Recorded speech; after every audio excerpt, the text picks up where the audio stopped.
I was grabbing a drink last week with a guy I know from the tech scene. Let's call him Julian.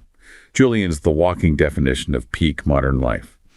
He's 35, looks 25, and was showing me photos of his meticulously curated, minimalist apartment. He spent a good 20 minutes explaining why he decided to remain permanently unattached and post-identity, viewing traditional family structures as a kind of outdated tax on his personal freedom. He looked genuinely radiant, vibrating with a sense of high self-esteem and self-actualization.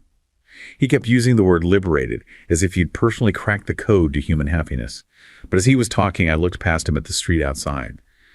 We were in one of the most affluent, progressive neighborhoods in the city, and it was eerily quiet. There were plenty of high-end dog boutiques and artisanal cocktail bars, but in the hour we sat there, I didn't see a single child, not one. I realized that Julian, with his perfect skin, his optimized routine, and his total lack of connection to the future, looked exactly like what the ethologist John Calhoun called the beautiful ones. In Calhoun's famous Universe 25 experiment, he created a utopia for mice with unlimited food and no predators. The beautiful ones were the males who stopped competing, stopped mating, and spent all their time grooming, eating, and sleeping. They were the pinnacle of individual health, but they were the harbingers of the colony's total extinction. We're taught to view the current anti-gender backlash and the global return to traditionalism as a strange, regressive glitch in the matrix of progress. But when you look at Julian, you start to wonder if it's something much more clinical. What if this backlash isn't a political movement at all, but a systemic immune response? What if civilization, sensing it has entered a behavioral sink of its own making, is desperately trying to trigger an emergency brake before the population hits zero? To understand why the world is suddenly turning traditional, we have to stop looking at it as a moral debate and start looking at it as a biological survival flight. So welcome to the deep dive. Yeah, that's a heavy place to start. It is.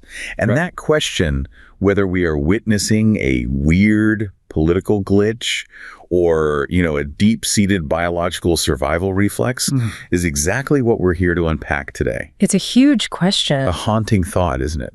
That our most optimized, comfortable lives, the lives we're told to aspire to, might actually be the specific mechanism of our own extinction.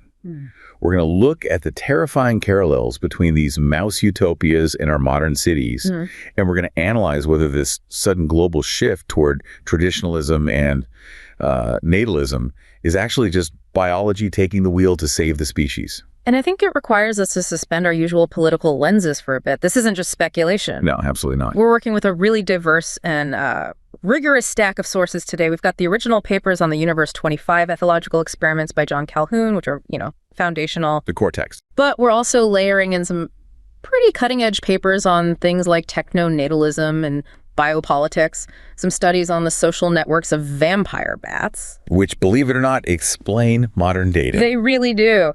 And a research paper from the Mentor Research Institute on what they call the quiet collapse of human courtship. So the central tension we're looking at here is a massive collision. It is. On one side, you have this hyper-individualism, right? Yeah. Represented by your friend Julian, the optimized, friction-free life. Yes. And on the other side, you have civilizational survival, or the state's desperate almost a panic-induced need for people to actually exist in the future. That encounter with Julian, it really stuck with me because, as I said, he wasn't miserable. Right. He was happy. And that's the scary part. If he were miserable, you'd just say, oh, the system is broken. Sure, easy to dismiss. But because he was happy, it feels like the system is working perfectly to produce nothing. Yeah. So let's start at the beginning. I mentioned John Calhoun in Universe 25 in the intro. It's one of those studies that people reference constantly, usually as a shorthand for, overcrowding causes violence. But when you actually read this study, that's not really the whole story, is it? No, not at all. And that's a common misconception. People think Universe 25 proves that if you put too many people in a city, they just start killing each other. Because of the lack of space. Yeah, but that misses the nuance entirely. Calhoun ran this experiment between 1968 and 1972 at the National Institute of Mental Health. And he didn't just build a cage, he built a literal mouse utopia. Okay, so paint the picture for us. What did this utopia actually look like? It was a 9-foot square enclosure. Yeah. I mean, think about that. It's huge for mice. Right. It had unlimited food, unlimited water, unlimited nesting material, perfect disease control. The temperature was always perfect, around 68 degrees. No predators. No predators, no hawks, no cats, no snakes. It was basically a completely frictionless environment. A paradise. So literally heaven for mice. Yeah. No stress, no scarcity, no winter. Exactly. A physical paradise. He started with just 4 breeding pairs, and initially, it went exactly as you'd expect. The boom phase. Population explosion. A total explosion. The population doubled every 55 days. They were thriving. But, and this is the key point that everyone forgets, the population peaked at 2,200 mice. Okay. The enclosure could physically hold over 3,000 comfortably. The food hoppers can feed 9,000. Wow. So let's be very clear. They never actually ran out of space or food. They weren't starving. They weren't physically crushed against the walls. So it wasn't a resource problem. Not at all. But as the population grew, something broke psychologically. Calhoun called it the behavioral sink. The sink. That sounds ominous. It implies a drain, right? A downward spiral. This is where the social roles started to disintegrate. Yes. And this is the part that connects so disturbingly to the modern human condition. I mean, think about it. In the wild, an animal spends most of its day solving problems. Sure. Where's the food? What's that sound? Exactly. Where is the food? Is that a predator? Is it gonna rain? Where do I build the nest? But in Universe 25, the mice didn't have to spend any time surviving. They didn't have to forage. They didn't have to defend against hawks. All that biological energy. All that drive to do something, he had nowhere to go but into social interaction. So they were just bored. Or what? Overwhelmed. Worse than bored. They were hyper-socialized. Every time a mouse moved, it bumped into another mouse. Not physically, but socially. Yeah. The social structure just couldn't handle the sheer density of interaction. And the symptoms were brutal. Males stopped defending their territories because there were just too many intruders to fight off. Right. I can imagine. It's like trying to guard your front door when 1,000 people walk by every hour. Eventually, you just give up. You just give up. It's learned helplessness. So the males withdrew. And because the males weren't protecting the nests anymore, the females became incredibly aggressive. Oh, wow. They started attacking intruders, but then that aggression, it spilled over. They started attacking their own young or just abandoning them entirely. And there was cannibalism, right? Even with unlimited food. Cannibalism, yes. Violence became random and meaningless. It wasn't about territory anymore. It was just chaotic aggression born of overstimulation. And amidst all this chaos, amidst the cannibalism and the fighting, you had that specific group I mentioned, the beautiful ones. Yes. This is the part that gave me the chills looking at Julian. Right. As the colony spiraled into hell, this new class of males emerged. They looked at the chaos, the fighting, the stress of mating, and they effectively said, I'm opting out. Just done. Completely done. They withdrew entirely from society. They didn't fight. They didn't court females. They didn't mate, and they didn't help with anything. They just huddled together, inactive apart from all the violence. What did they do? All they did was eat, sleep, and groom themselves. Hence the name. The beautiful ones. Yes. Their fur was perfect. No battle scars, no rough patches, no missing ears, because they never engaged in conflict. So physically, they were in peak condition. They were the healthiest mice in the colony, radiant. But socially, they were dead. Calhoun described them as being socially sterile. They had no interest in anything other than their own biological maintenance. That is such a specific, chilling image. Perfect fur, total disengagement. It sounds like someone optimizing their skincare routine while the world burns outside. It really does. And here is the kicker, the part that keeps sociologists up at night, even after the population crash, after the violence killed off most of the mice and the numbers went back down to low levels where there was plenty of space again, these mice didn't go back to normal. They didn't reboot. No, they had lost the ability to socialize. The colony went extinct because the beautiful ones literally forgot how to be mice. Wow. They didn't know how to court. They didn't know how to raise young. They just sat there and groomed themselves until they died of old age. Calhoun had a term for this, didn't he? Something like death squared. He did death squared. He said there are 2 deaths. The first death is the death of the spirit, the death of social behaviors, roles, and purpose. And the second? The second death is the physical extinction of the body. Calhoun's warning was that the spirit dies long before the body does. The beautiful ones were walking corpses long before they actually died. Physically alive, but spiritually extinct. Exactly. It's unsettling how much that sounds like a description of a certain type of modern urban life. We tend to dismiss these things because, well, they're mice. Right, we're not mice. We have iPhones and philosophy. We think we're above biological programming. But we aren't, are we? The parallel to human behavior is getting harder to ignore. And, I want to bring in a specific case study here that really bridges the gap between the mouse cage and the modern metropolis.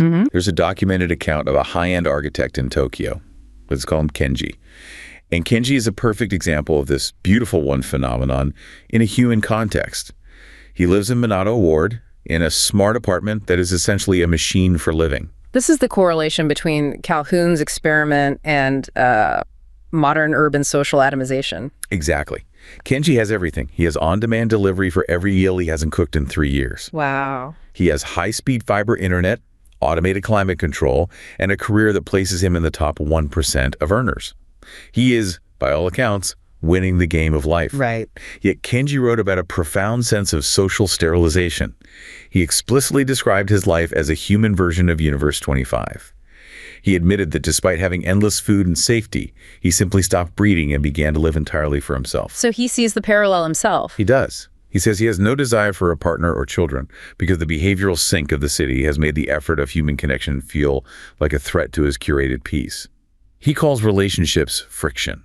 He wants a friction-free life. A friction-free life. He is the peak of modern individualism, yet he feels like a biological dead end. And I look at Kenji's story, and I see the terrifying accuracy of this demographic collapse theory.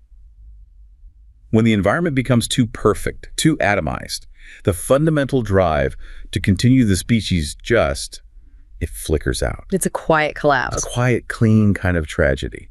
We've built cities that are marvels of engineering, but graveyards for the human spirit, where the individual is so empowered that they become entirely alone. That story of Kenji is a perfect illustration of what the Mentor Research Institute calls the quiet collapse. Right. Their paper argues that modern humans are facing a behavioral sink driven not by overcrowding per se, because we actually have plenty of physical space in our apartments. Sure, we have big houses. But by material abundance coupled with a lack of behavioral necessity. That's an interesting phrase. Behavioral necessity. Yeah. You mean we don't need each other to survive anymore? Exactly. Think about human history for the last 200 to 1,000 years. In the past, you needed a family, a tribe, or a spouse to survive the winter. You needed children to harvest crops or care for you when you broke your leg. You needed neighbors to help raise a barn or defend the village. Social bonds weren't just nice to have, they were survival infrastructure. They were necessary. You tolerated the friction of other people because the alternative was death. And now you have Uber Eats and Netflix and a 401k. If you get sick, you go to a hospital staffed by strangers. If you're hungry, you tap an app. The necessity of social bonds has been engineered away. We have outsourced the tribe to the market. Wow. And this connects to the green lumber fallacy mentioned in Nassim Taleb's work, Anti-Fragile. Right, I've heard this. The fallacy refers to a trader who made a fortune trading green lumber, but thought green meant the wood was painted green, not that it was freshly cut. So he was successful, but completely ignorant of the underlying reality. Precisely. And in this context, the fallacy is mistaking the visible signs of stability for actual survival capability. So Kenji looks stable. Julian looks stable. Kenji looks incredibly stable. He has money, he's groomed, his apartment is minimalist. He looks like a success story, but he is fragile. The system he relies on is fragile because it lacks the stress and friction needed to maintain deep social bonds. Like the mice. The beautiful ones looked healthy, but they were the end of the line. We are mistaking optimization for vitality. We think because we are comfortable, we are winning. But biology doesn't care about comfort, it cares about continuity. So if we look at the mechanism of how we got here, if we have everything, why do we stop reproducing? Why stop connecting? It seems so counterintuitive. It does. If I have more resources, I should be able to have more kids, right? Biology usually works that way. More food equals more offspring. Ideally, yes, but there are competing mechanisms at play in a complex social environment. One that the Mentor research paper highlights is the Fisherian runaway. Okay, this comes from evolutionary biology, right? Yeah. Like the peacock. Yes, exactly. Ronald Fisher proposed that sexual selection can create a feedback loop. Let's say a peahen prefers a male with a slightly longer tail. It's a signal of health. Right. So males with longer tails get more mates, their sons have longer tails, and their daughters have a preference for longer tails. Over generations, the preference gets stronger, and the tails get longer and longer. Until the tail is so huge, heavy, and colorful that the peacock can barely fly. Right. It becomes easy prey for tigers. The trait becomes exaggerated until it actually hurts the species' survival. It optimizes for getting the girl, but destroys the ability to survive the tiger. Precisely. And the argument in the paper is that modern digital dating markets apps like Tinder, Hinge, Instagram have triggered a Fisherian runaway in humans. We are optimizing for performance, not connection. The digital peacock tail. That's a perfect way to put it. The perfect photo, the witty bio, the curated vibe, the display of wealth or status. We're optimizing for the beautiful ones. We are selecting for people who look like Julian. Precisely. We are selecting for traits that signal high value in a superficial, short-term, context-fun, rich, hot, spontaneous. But these traits often negatively correlate with the ability to form long-term, messy, difficult bonds. The traits that make you good at Tinder. Make you terrible at marriage, narcissism, superficial charm, obsession with appearance. We are optimizing for the dating market, not the marriage market. And the result is we have lots of matches, but very few families. And this feeds directly into what people are calling social atomization. I was reading this massive thread on Reddit about the breakdown of the social contract. And there's this pervasive feeling, especially post-pandemic, that the deal is broken. People feel expendable. Like, if I die in my apartment, my job will just post a listing for my replacement the next day. There's no loyalty. None. And the thread was describing the rise of main character energy. Everyone is performing for an audience of none. If you feel like the system doesn't care about you, you retreat into yourself. You become the only unit that matters. It's every man for himself. But not in a survivalist way, in a narcissistic way. That is social atomization, and it stands in stark contrast to how successful social animals actually survive. Let's pivot from mice to something a bit more vampiric. Okay. Let's look at the vampire bat study from the Royal Society. This is fascinating stuff. I love this comparison because people usually think of vampire bats as these solitary monsters, but they're actually incredibly social. They are. Vampire bats have an incredibly high metabolism. They live on a knife's edge. If they don't eat for 2 nights, they die. Wow. But getting blood is hard. Some nights you get lucky and find a cow. Some nights you don't. Food is unpredictable. So what do? They practice social bet hedging. If a bat gets a full meal of blood, it will come back to the roost and regurgitate some of it to feed a hungry bat who struck out that night. Okay, so they share. But here's the key.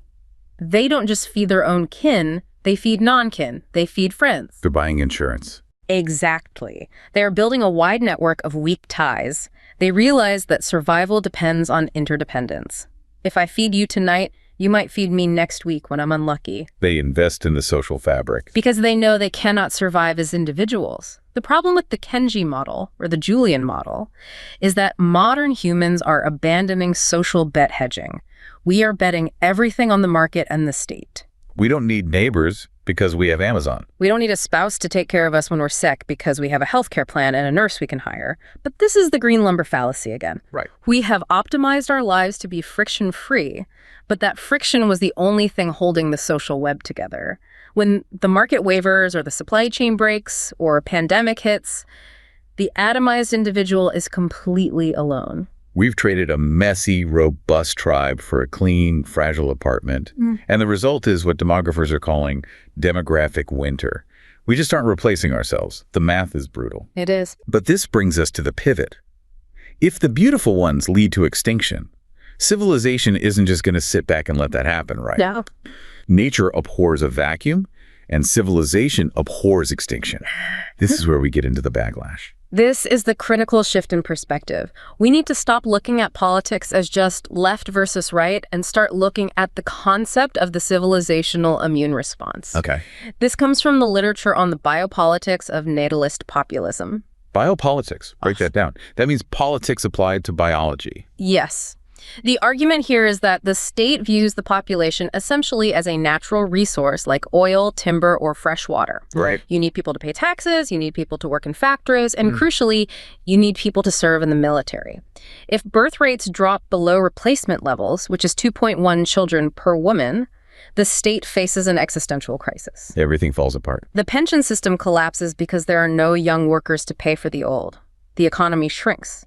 National defense becomes impossible because you have no soldiers. So, when we see a global shift toward traditionalism, Policies that restrict abortion, promote the nuclear family, push back against gender ideology, reward having 3 or 4 kids, we tend to view it through a moral or religious lens. We'll think, oh, the religious right is taking over. Exactly. But the biopolitical analysis suggests this isn't about morality. It is a state survival mechanism. The state is realizing that the progressive individualist model, the Kenji model, results in 0 population growth. It's trying to reboot the system. It's desperately trying to reboot to an older operating system that worked, that traditional family. It's hitting the factory reset button. It sees the beautiful ones and says, this is a dead end. It's just ruthless calculus. And this isn't theoretical. We can look at actual examples of this geopolitical shift toward traditional family structures. I heard a fascinating account of a town in rural Hungary where this traditionalist turn isn't just a political slogan, it's a lived reality for a woman named Catalin. Hungary is really the epicenter of this experiment right now. It is. After years of watching her village hollow out as young people fled to Western European capitals for that Julian lifestyle, she saw a radical shift. The state and the local community began a systemic immune response, recentering village life around the church, the multi-child family, and rigid social expectations. So a real cultural shift. A huge one. Catalin's daughter didn't move to London. She stayed, married young, and is now part of a state-subsidized program that views her role as a mother as a vital service to national sovereignty. She gets tax breaks, loans that are forgiven if she has enough kids. They're incentivizing it heavily. It's a return to a hard-coded survival mechanism, where the strategic liability of the childless urbanite is replaced by the laborer and soldier of the future. And watching this from the outside, especially from a liberal Western perspective, it's easy to feel a sense of friction with our values of self-determination. Of course, it feels repressive. It does. However, from the perspective of a state-facing demographic winter, this shift looks less like a choice and more like a biological necessity for survival. It's a civilizational reflex. When the progressive social experiments fail to produce the next generation, the collective intuition retreats to the only structures that have ever worked over the long term. A harsh structural correction. To ensure the nation doesn't simply vanish. And that phrase, civilizational reflex, is vital. You can see 2 distinct strategies emerging to deal with this collapse. One is what Catalin is experiencing. Traditionalism. Right. It uses culture to force a return to breeding. It rewards marriage, subsidizes children, and socially stigmatizes childlessness. It tries to make the beautiful ones uncomfortable enough to re-enter the mating pool. And the other strategy? The other strategy is technonatalism. We see this discussed in the Politics and Life Sciences journal. This is the attempt to use technology to bypass the cultural problem. Well, if people won't have kids because it interferes with their careers, can we use artificial wombs? Can we use advanced IVF? Can we use embryo selection to make reproduction easier and more efficient? It's the difference between trying to fix the software, the culture, or trying to upgrade the hardware. One says, go back to the farm. The other says, build a baby factory. Exactly. But the crucial point to understand is that both strategies are amoral calculations by the state. The state is not a moral entity. It is a survival engine. It's just doing the math. It's discarding individual self-actualization because statistically, that path leads to 0. It is ruthless arithmetic. The behavioral sink is a threat to the state's existence, so the state is reacting. So we are trapped. On one side, we have the sink, the seduction of the beautiful ones, Julian and Kenji, living perfectly optimized, meaningless lives that end in extinction. On the other side, we have the state machine Catalin's reality, where you are a biological asset, a vessel for the next generation of taxpayers and soldiers. Neither of those sounds particularly appealing to me. No, they don't. What is a regular person supposed to do? Is there a third option? Yeah.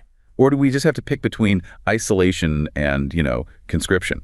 This brings us to the concept of anti-fragility, popularized by Nassim Taleb. It's a strategy for navigating chaos. Break that down for us. I hear that word thrown around a lot in finance, but how does it apply to life? Taleb defines 3 states. First, you have fragile. Fragile things break when they are stressed. A teacup is fragile. Kenji is fragile. Right. He looks perfect, but one disruption, a job loss, a health crisis, and he has no tribe to catch him. He shatters. Okay. Then there's robust. Second, you have robust. Robust things resist change. A rock is robust. It just sits there. It survives the storm, but it doesn't get better. And the third? The third is anti-fragile. Anti-fragile things actually get stronger from disorder. They use chaos to grow. The immune system is anti-fragile. It needs exposure to germs to learn. Muscles are anti-fragile. You have to tear them to build them. So how does a person become anti-fragile in a collapsing society? You use the barbell strategy. You combine extreme safety with risk. You don't rely on the middle ground, the state or the corporation, to save you. You build your own safety.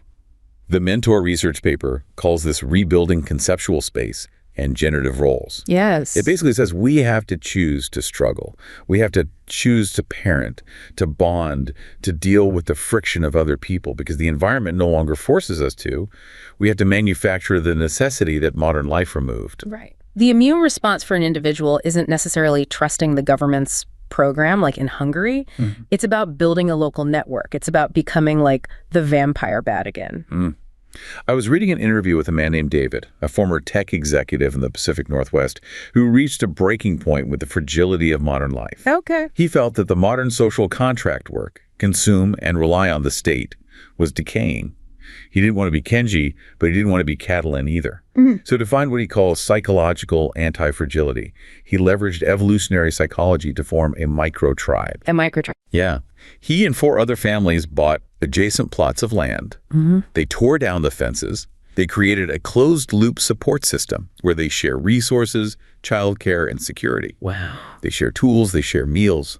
They've reverted to a tribal structure because, as David puts it, a man alone in a cubicle is a victim in waiting, but a man within a tribe is a force. They aren't waiting for the system to fix itself. They've built a micro-fortress of traditional stability. That's fascinating. There's something deeply primal about David's approach that resonates in an era of such intense uncertainty. While some might see this as a retreat from modern society like preppers, it's actually a sophisticated risk-hedging strategy. Right. It's not just hiding in a bunker. No. By rejecting the atomized individual model, these men are reclaiming a sense of purpose that the modern world has largely stripped away.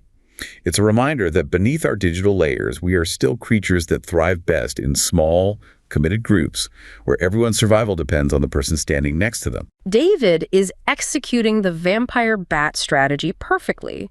He is bet hedging, he isn't waiting for the state to save him, and he isn't succumbing to the behavioral sink of isolation. He is creating a network of mutual aid. It's interesting that he calls it elite risk management. It frames tradition not as nostalgia, but as a survival tactic. Right. It's not about wearing retro clothes. It's about retro social structures. That is the key insight. The beautiful ones, the mice who withdrew, were optimizing for the present. They wanted no conflict, no stress, perfect grooming now. David is optimizing for the future. Right. He is accepting the stress of community. And let's be honest, living with 4 other families is stressful. It's messy. There are arguments. I can imagine. It's not some utopian commune. No, it's full of friction. But he is rejecting the friction-free life because he knows friction is what creates the bond. You cannot bond with someone unless you solve problems together. David is betting that when the storm comes, the beautiful ones will shatter, but the tribe will survive. We have covered a huge amount of ground here. Let's try to summarize the trajectory of this deep dive because I think the narrative arc is really important. Sure. We started with Julian and the beautiful ones.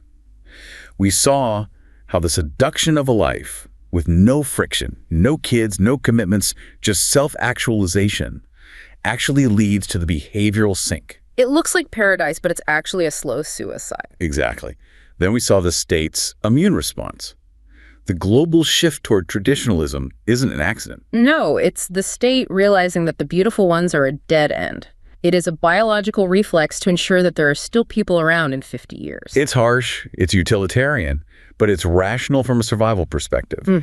And finally, we ended with the micro-tribe, the individual's way out. You don't have to be a cog in the state's machine, but you can't be a lonely atom like Kenji. You have to build a tribe. You have to choose interdependence. It really all comes back to Calhoun's warning about the double death. It does. He warned that the spirit dies before the body. The quiet collapse we are seeing, the loneliness, the lack of courtship, the retreat into screens. That is the death of the spirit. And the political backlash. The anti-gender backlash, the trad movement, the natalist policies. These are just the species gasping for air. It's the collective body trying to keep itself alive after the spirit has started to fade. It's a sobering thought. We like to think we are in control of our culture, but we might just be acting out biological scripts that are millions of years old. I want to leave you with one final thought from the source material that really stuck with me. Okay. It's a reminder that no matter how advanced we get, we can't escape nature. When the tide of abundance recedes, All social experiments kneel before the imperatives of biology.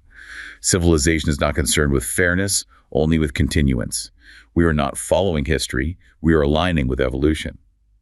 Thanks for listening to The Deep Dive. Stuck here.